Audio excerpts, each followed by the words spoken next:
శ్రీ సద్గురుభ్యో నమః. ఈరోజు చిరుతొండ నాటకము నుండి ఒక పద్యము చదవబడుతున్నది. చిరుతొండ మహారాజు గారికి ఒకనాడు కలిగిన సత్సంకల్పం ఏమిటంటే, శాశ్వతమైన తనువులను నమ్ముకొని అజ్ఞానములో పడి సుజ్ఞానమును కనుకోలేకపోతున్నాడు మానవుడు.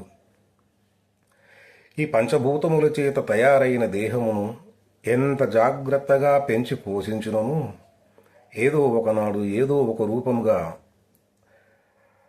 విడిచిపెట్టవలసి వస్తున్నది.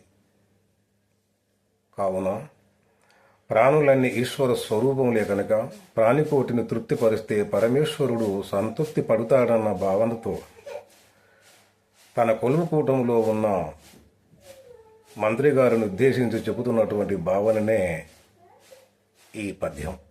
ధీమంత వినరయే దేహంబులున్ పంచభూతమయంబైన బుర్రకాయ.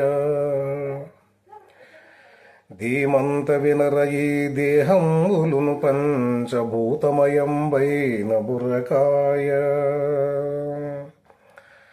కడు ప్రేమతో దేనిగా పాడుదామన్న శతవత్సరంబులే మితముగలదు. కడు ప్రేమతో దేనిగా పాడుదామన్న శతవత్సరంబులే మితముగలదు.